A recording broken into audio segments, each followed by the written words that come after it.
Welcome to the Photography Opinion Podcast. We discuss all things photo, video, and camera related. I'm Ben Lucas. And I'm Stuart Marlantis.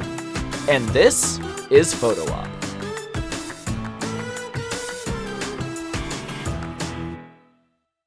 What's up, everybody? So, we have a list that we found of new photographer mistakes. That's their top 5 mistakes new photographers make. We looked at this list, and oh boy, do we have opinions. Many opinions.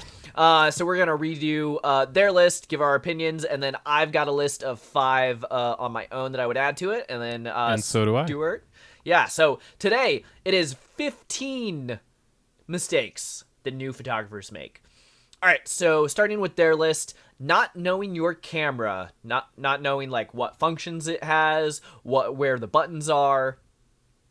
All right, what do you think?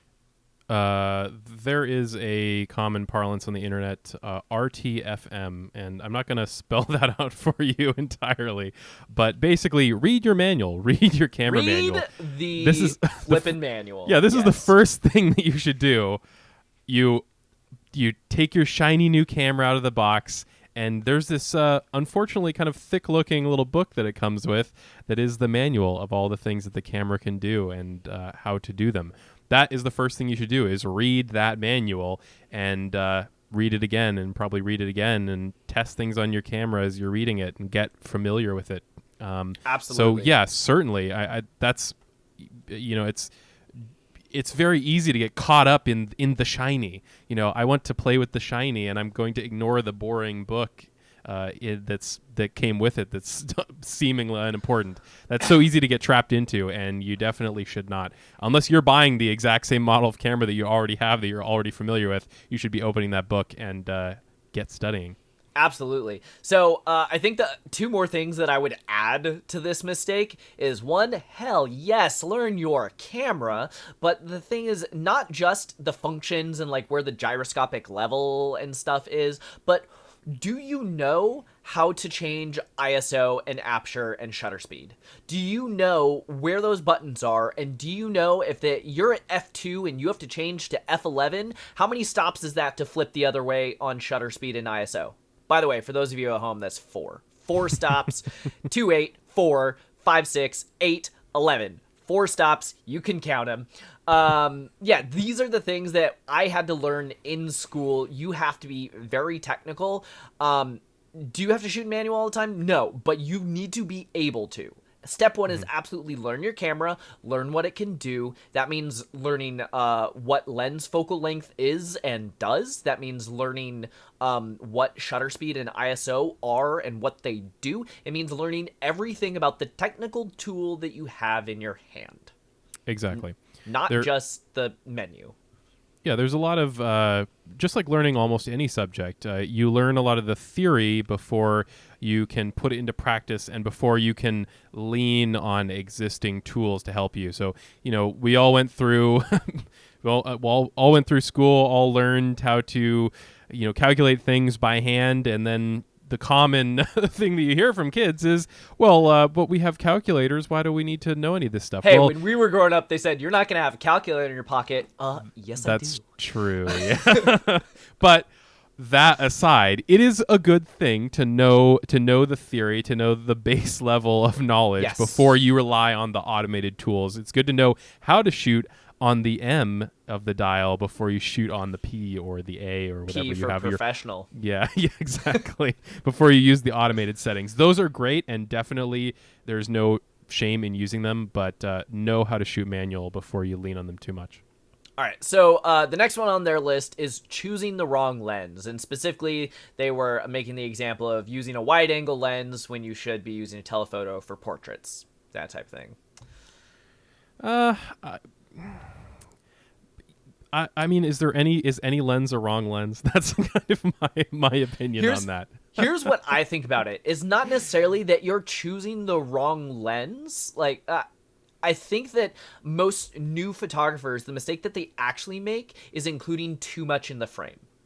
Yeah. So because your camera default comes with an 18 to 55, you think 55 is telephoto. Newsflash, it's not. Nope. So So I think that it's you're not getting close enough to your subject, or you're not zooming in, and you're not isolating the important details, and that's why your photos look bad. Yeah, exactly. Your standard 18 to 55, those lenses can do a lot, and using one certainly is not bad. But really, you need to work on your composition, working on not having things be too busy, not having things be too distracting, and really, like you said, focusing in on your subject. And think about that more than think about the specific lens that you're shooting on, the specific those specific details are less important than composition. Absolutely. All right, so number 3 on their list was shooting in bad light. What do you think? I mean, that certainly doesn't help you. I'm not sure that I would include it as one of my top things. I would point people in the direction of, well, if the light is bad, how can you improve it? Find it better. Yeah, so my opinion on that is like, if you're shooting a portrait in the middle of the day, you can't just throw your arms up in the air and say, too bad, I can't shoot today, the light's bad. Mm-hmm. Learn Flash. Learn how to use the tools at your disposal. Learn how to bend the light to your will and get the photo that you need. There is something true to be said about, shooting in good light versus bad light. Yeah. Joe McNally said, if you want better photos, stand in front of more interesting stuff.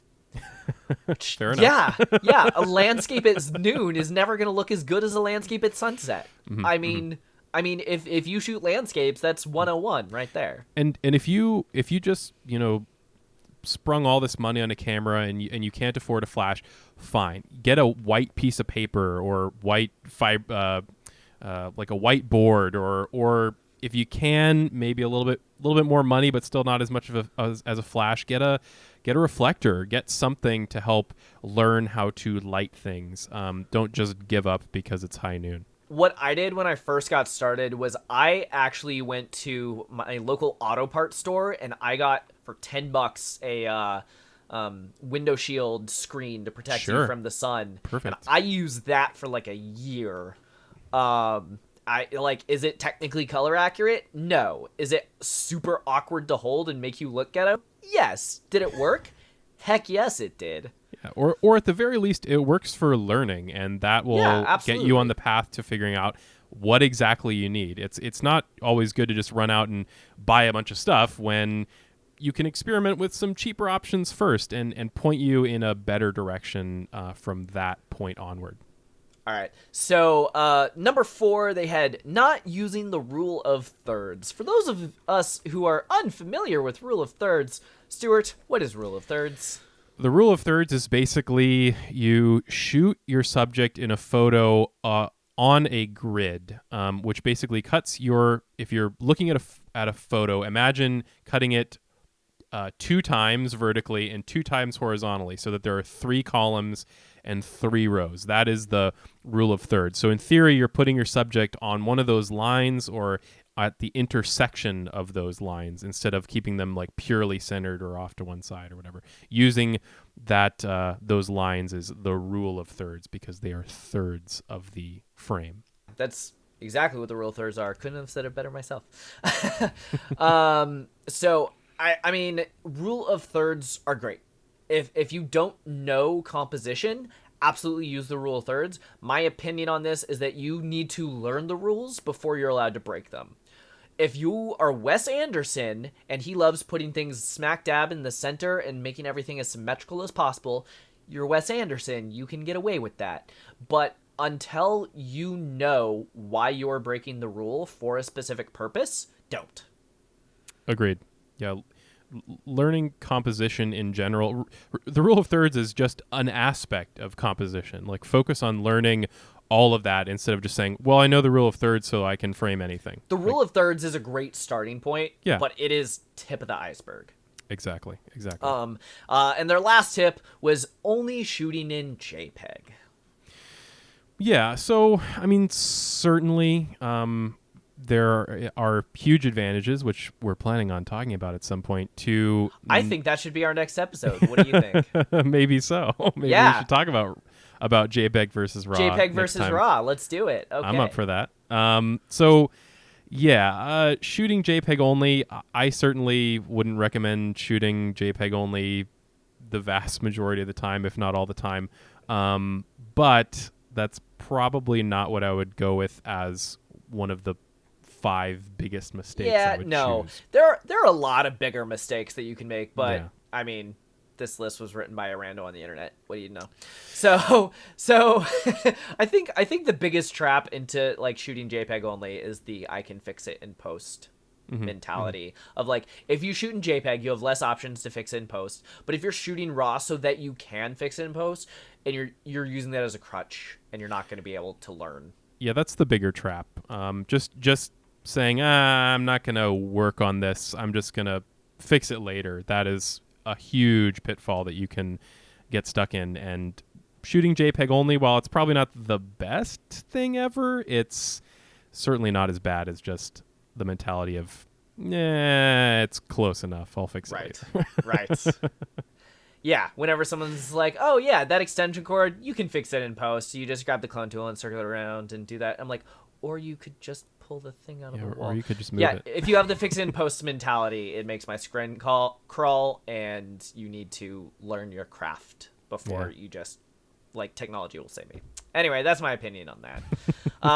So we each have our own list of 5 mistakes that we think are more important and bigger mistakes that new photographers make. Specifically, you're still learning, you're still getting into this, wonderful thing we call photography. So I'll start. I think that one of the biggest, the number 5 biggest mistake here is not having a clear subject or purpose. I think street photographers fall into this trap a lot. They see something and they just take a photo, but there's like a bunch of people milling around, and it's like, what's the focus? Is it that guy? Is it this? Is it that? And they're like, well, it's a good photo and it's artistic. No, like, why is it artistic? The smaller trap of this is when you shoot something that has 2 competing focal points. But I think when you just shoot a photo where I don't know or understand what the photo is of or is about, that's what I see most often. So maybe it's that you're not sure what the subject is, or maybe it's that you took a photo of a thing and you're not isolating it well enough that you just left in all the other garbage. Excellent. All right. Give us number 5 on your list. So number 5 on my list is a little bit more vague, but it's actually expecting to be perfect. We're talking about a lot of stuff today, and in this podcast in general, all sorts of best practices, best things to do. Perfect is sort of by nature unattainable. Like expecting that you're, by doing everything exactly as anybody out there on the internet, us included, says, doing everything that they say and expecting your work to be spot on every single time, perfect in every way, that's just not healthy. Like there's always going to be things that you can fix, and that's part of growing and learning and being better. Your expectations for yourself and your taste should always outpace your actual ability. You should always be reaching and being and working at being better all the time. So expecting to be perfect is it's good to aspire to perfection, but don't let it get you down if you're always just out of reach of what you think the best thing is. Don't let that affect you, and don't let that prevent you from doing good work. Don't let perfect get in the way of being good, of doing good work and putting work out there. Perfect is the enemy of good. Exactly. Perfect, that's what I was getting towards. Perfect is the enemy of good. Perfect can be the enemy of any work at all sometimes. And I fall into this too, where I'm like, oh, well, that, I could do this thing, but it's probably not going to be as cool when it's done as what I have in my head. So maybe I should just not do it. Don't get stuck in that. That means that you'll never do anything, and you'll just be increasingly depressed at your lack of output. That's true. So, something that I would piggyback on that is, if you shoot a ton of photos and you're like, darn, only one or two of these are good. Well, if you listen to our last episode about how to put together a photography website, you only have to show the very best thing that you shoot. I just did an engagement session a couple of weeks ago where I think I shot 600 photos during the engagement session, and I showed the client 98. Yeah, and that's for various reasons. Those other ones just weren't good, and I'm a professional who's been doing this 10 years. So you're your own worst critic. Like everybody see you when you're shooting something, making something, you see all the mistakes, you see all the struggling, you see all the issues, and guess what? Nobody else sees that. Everybody else sees the finished product that you show them, and they don't see those mistakes, they don't see those issues. So you can criticize yourself harshly, and maybe sometimes that's good because it drives you to do better and better work, but don't take it too far. Like the better thing to do is to make things, is to do things, and not get too stuck on perfection. Perfect. Irony, the transition there. Yeah. So, all right. What's your number 4? So my number 4 is not moving your feet. Another way that you can think about this is taking the first shot. So let's just take the Taj Mahal as an example, okay? Imagine the Taj Mahal in your head. There is that one photo in front of that really long waterway in front of the Taj Mahal. That is the only photo everyone takes, right? That is the photo that people take because it's nice and it's good. But if you don't just want to recreate the postcard that you saw on the stand, what is it that you can do? So by moving your feet, sometimes, like, if you have a zoom lens, you really get in the crutch of like, oh, if I need to get closer, I zoom in. Well, what happens if you walk closer? What happens if when you get to the park, instead of saying that looks good over there, let's start shooting there, walk around the park, see what you can see. So something that I talk about, I actually have a video on my channel about this. I was shooting a wedding. It's what gifts does a location have to give you? So walk around, look at it from every different angle. Don't just look at eye level. Look low, look high, look up, look down, turn around, look behind you. What is there? Because there's probably something more interesting, or at least something that people haven't seen before, that you're going to miss if you only take that first shot and call it a day. Exactly. Your perspective really informs what you're able to shoot. And if you don't have a varied perspective, how are you going to have varied photos? Right. Absolutely. All right, Stuart, you're number 4. All right, my number 4.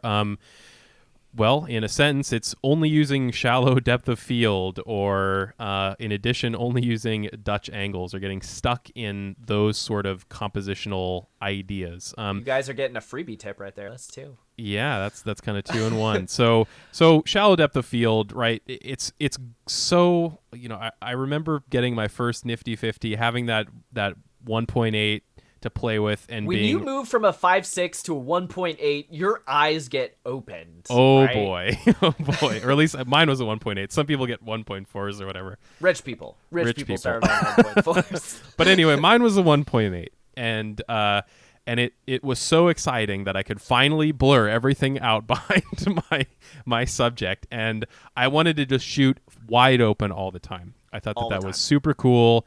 And that is something that I see pretty much everybody doing, the same thing that I did, which is just sticking your Nifty 50 on 1.4 or 1.8 and shooting everything like that.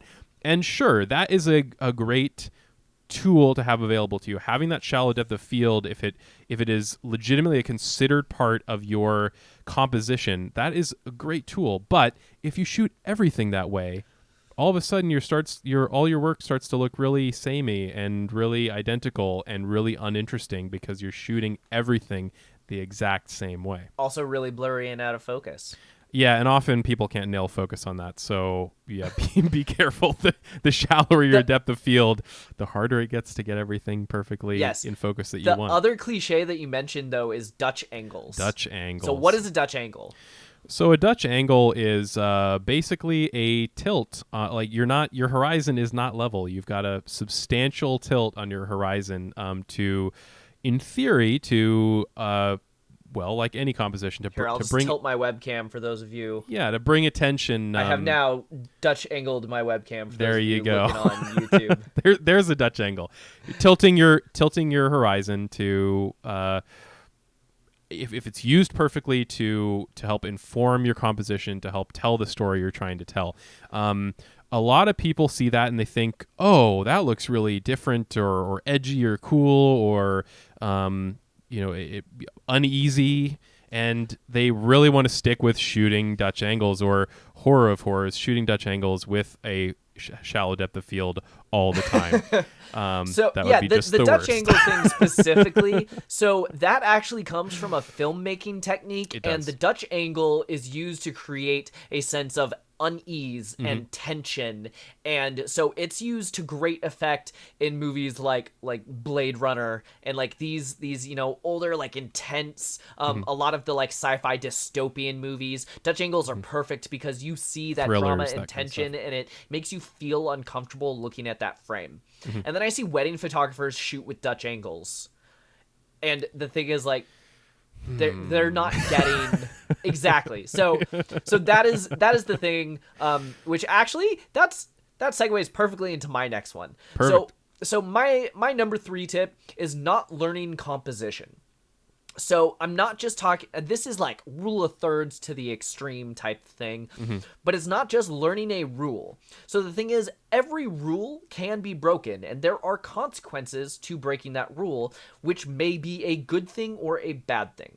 So if I take a photo, right, and I face your face to the side, so that I'll face this way because my mic's that way. I face your face to the side. Those of you on YouTube are getting a lovely demonstration here.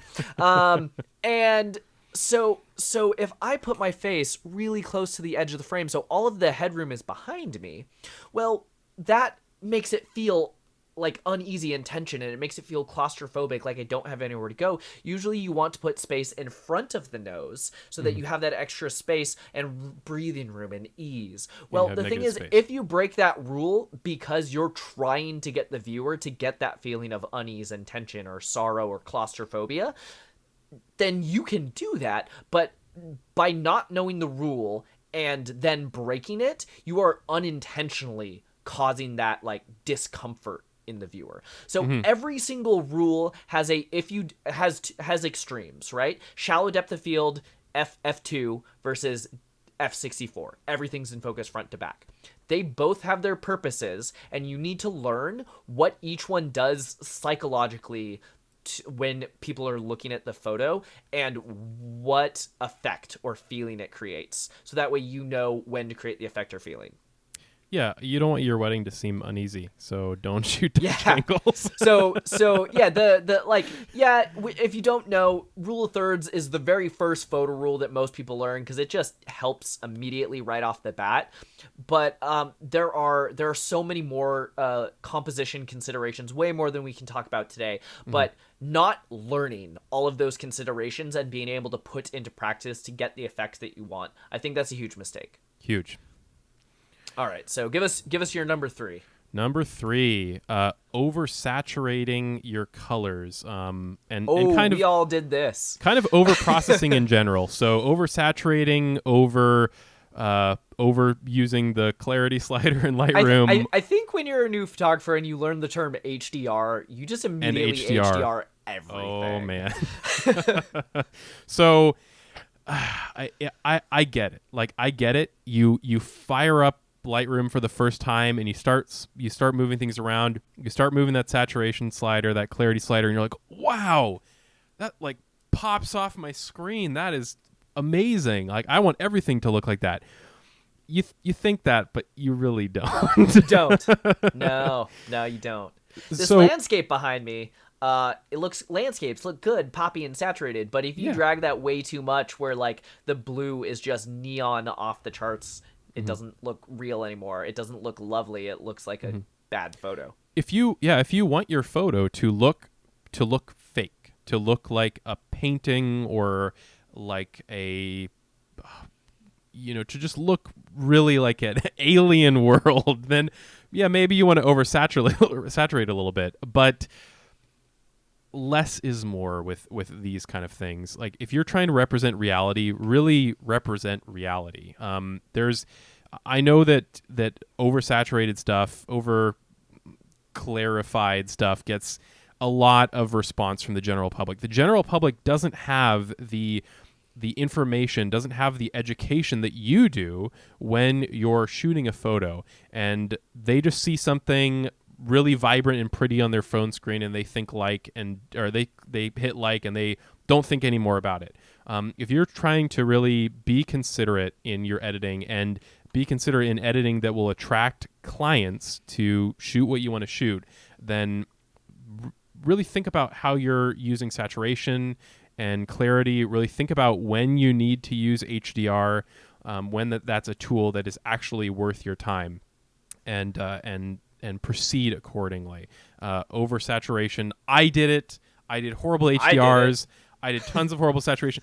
I get it, and we all go through that. And I try to warn people away from it. Although it's the some HDR degree, hump in learning photography. Your photos start getting better, and really then you learn HDR, and then they get worse again. Really is. It really is. And I get it, and I say this, but I still kind of expect everybody to go through that phase. I think we all kind of do to some degree.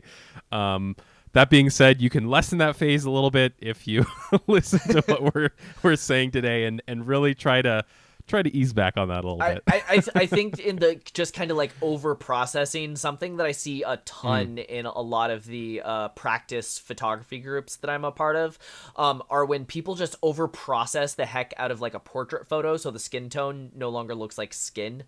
Yeah, so when they're like, ooh, we want to go with like a dark gritty feel, and then they just look super gray, like they've been hanging on a meat hook like an extra in The Sopranos. Like, no, that's not good. You have this gorgeous woman in this gorgeous dress. Why did you do that to her skin tone?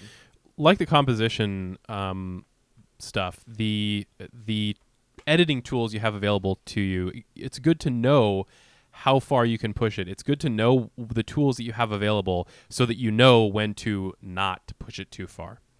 Absolutely. Yeah. What's your number 2? Oh, my number 2. Are we already on my number 2? Yeah, because you said learning composition last. And, oh yeah, look at that. Okay, so on. my number 2 is not being able to improvise. Yeah, see what I did there? See what I did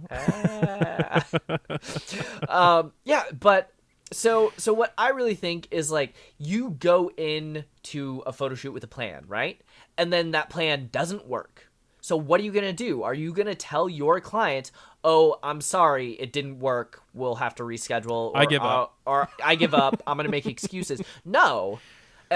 Like, if you are, like a busy parent, taking time out of your schedule to take, 2 hours to go shoot something, and you're running into some issue, you make it work. You don't call it quits. You want that time. You want those photos. You need to learn how to do that. If you are a new photographer who, maybe it's not a lot of money, but someone paid you some money so that you can take photos for them, and then all of a sudden your flashes aren't going off, well, do you know how to use window light and reflectors? And do you know how to... If you don't have a plan B, you don't have to have a plan B for everything. You don't have to, like, obsessively plan, but you need to be able to think on your feet and problem solve.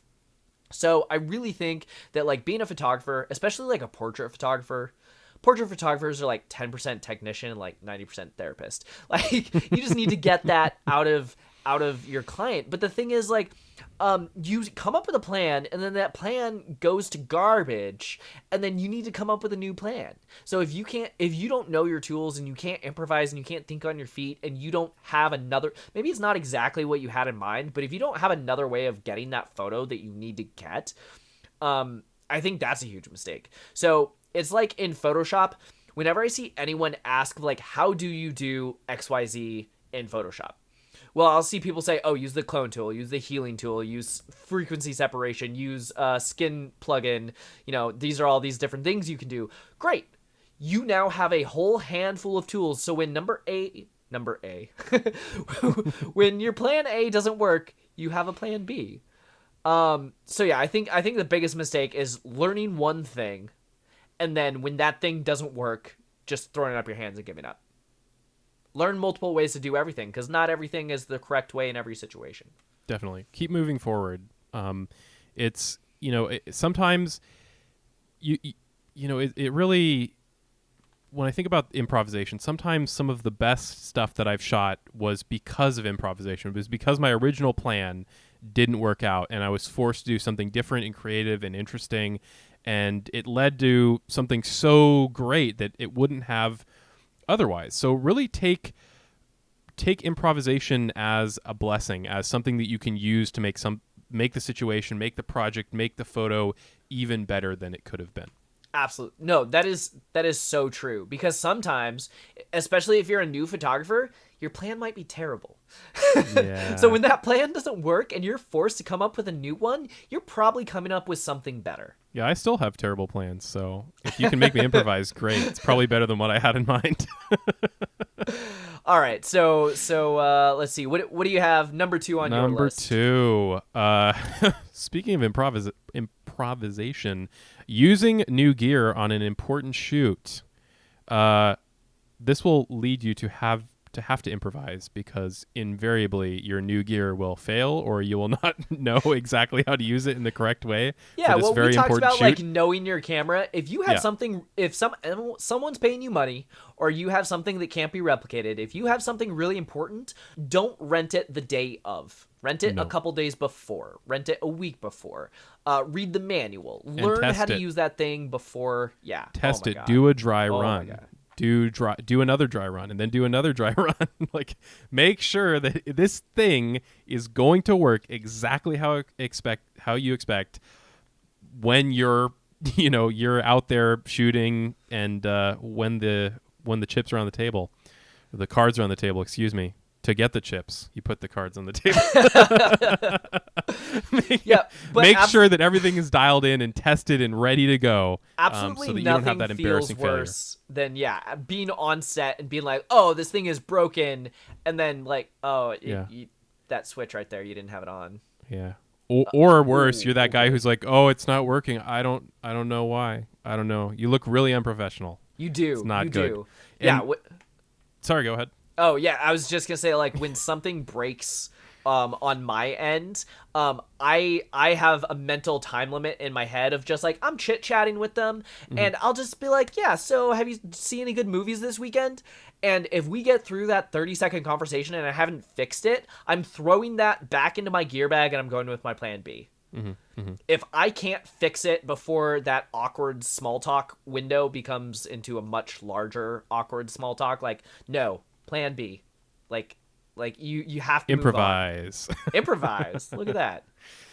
Kind of going along with that again, like a two tips in one. Really think about the gear that you're bringing on a shoot. You might be excited and think, oh, this shoot means that I have to get this new piece of gear. I need this to do this shoot. Really though? Ooh. Do you really need it? Do you really need to spend that money? Are you going to put in the time to learn it and test it? Is it absolutely necessary before you go out on that shoot? And sometimes that is, right? Sometimes it's a great way to finance new gear, is you take a job where you need this piece of gear and that job pays for that piece of gear. Great. But that's the only time you should be doing that. And you should, again, test and test and test and test hey, before Facebook, you go out and do that I'm shoot. in this photo and I don't like it. That's how I finance a lot of my gear, right? But that's not how you should... That's not what you should do every time. Shoots are not an excuse to buy new gear, as much as I'd like them to always be that way.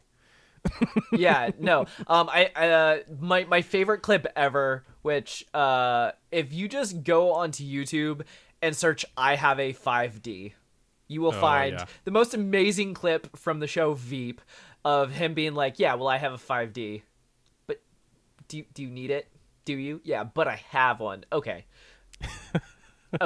Okay. Which segues into my number 1. Okay. Don't be an elitist jerk. All right? So, if you're the rich doctor who can afford to have a 5D to shoot press briefings, okay, fine.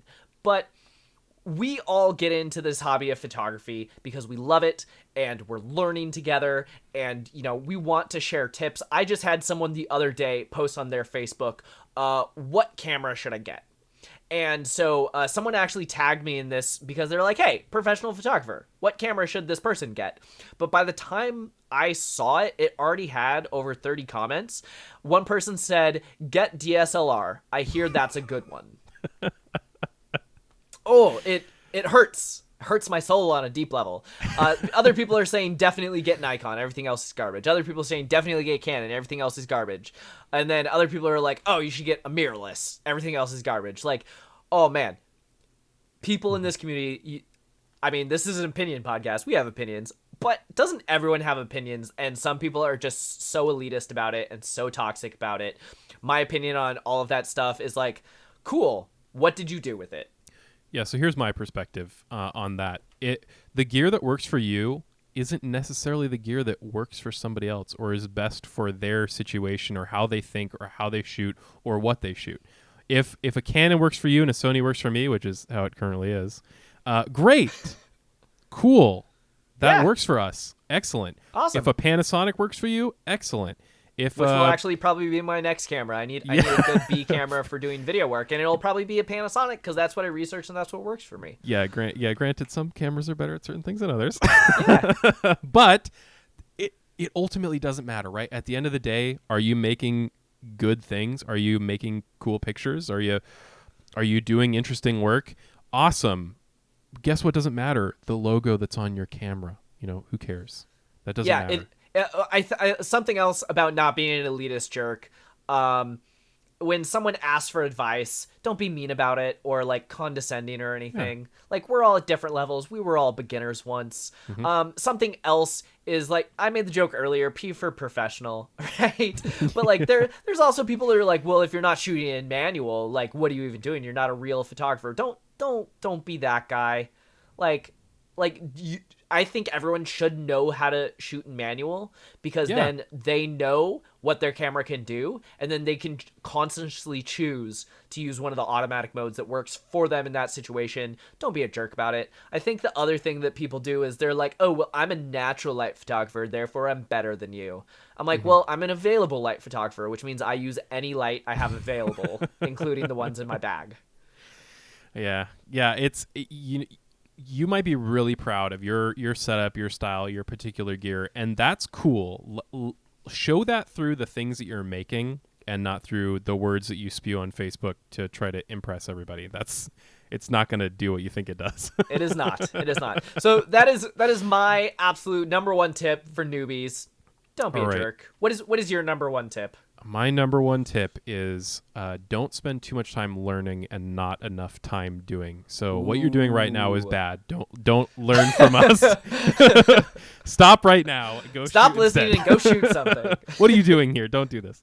No, really though, this is an easy trap to get into, and it's a trap that I get into constantly, which is, I really like learning new things, and then I want to learn something else, and then I want to learn something else, and I want to learn something else. And I kind of learn all these things theoretically, but I never apply any of them. I never do them. I never apply any practical knowledge. And guess what? That's really my brain's really happy that I theoretically learned these things, but do I have anything to show for it? Nope. I can tell people, oh yeah, I learned about that. Oh cool. Then what did you shoot? What did you make with it? Oh well, I didn't do that. I haven't used it yet. Yeah, I just learned about it.